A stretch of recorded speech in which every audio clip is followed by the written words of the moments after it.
What's up everyone, and thanks for tuning back in. So we are back from bike week, and as you can tell, quarantine's kind of done a number on me. I definitely need a haircut. If it's your first time here, definitely make sure to click that subscribe button. Make sure you click the bell for notifications and follow along and give us a thumbs up. However, just wanted to tune in here real quick. We'll get to, if you stay tuned to the video, we'll get to some parts for bike week and taking you around for the couple days that we were there.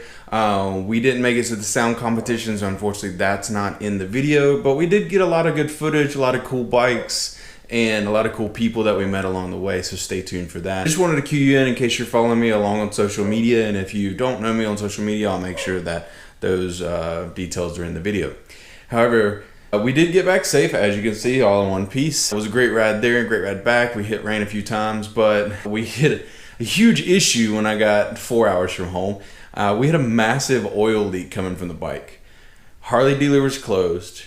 Wasn't even sure where the closest auto parts store was to get more oil because there was no oil registering on the dipstick. And if you know anything about the Road Glide, is I just got it back from the dealer for one oil leak. So I'm gonna take you guys, if you hang tight here.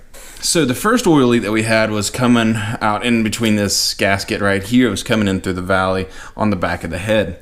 The next oil leak that we had, and I wasn't sure because a friend of mine, her and her husband mentioned that I was burning some oil, and I was like, that can't be crazy. I mean, we put like premium fuel in it or completely non-ethanol when we can.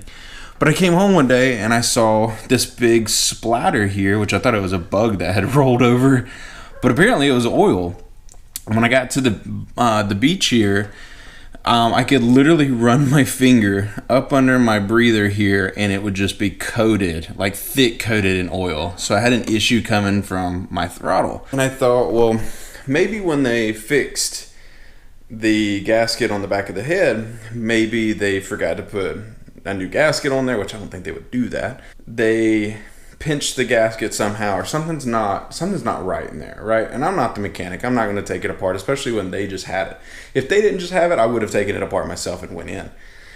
And if you guys had seen the video of me winning some money from Harley Davidson, if you haven't seen that video, I'll make sure it's up in the top there, so definitely check that out. But I kind of mentioned this at the end of the video, but I'm going to show you guys what happened. So the person that owned this bike before me, apparently they put in an aftermarket filter, and if you see that filter right there, it's massive. Okay, if you look in there, you can see that filter isn't so big, right?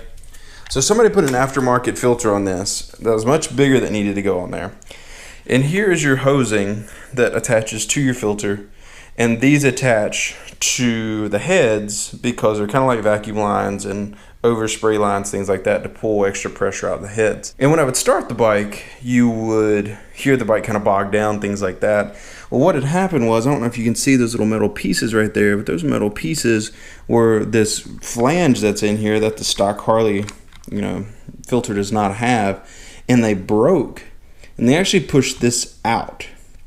Well, first, before that happened, this thing got pressured up so much, it split and then started spraying oil. But the real problem didn't come until after this popped out of here, and then oil was just going everywhere. So definitely check your bike. As I mentioned in the video that I just loaded about the fuel door lock, in that video, I kind of go through that we did check a few things as well before going on that trip, but I would have never thought to check that. So there's kind of some insight. Again, stay tuned. I'm going to get to the video real quick. We might do it in two parts. We got a lot of footage just riding around, but depending on how it comes out, there might be a part 1 and part 2, so definitely check them out, and I hope you guys enjoy.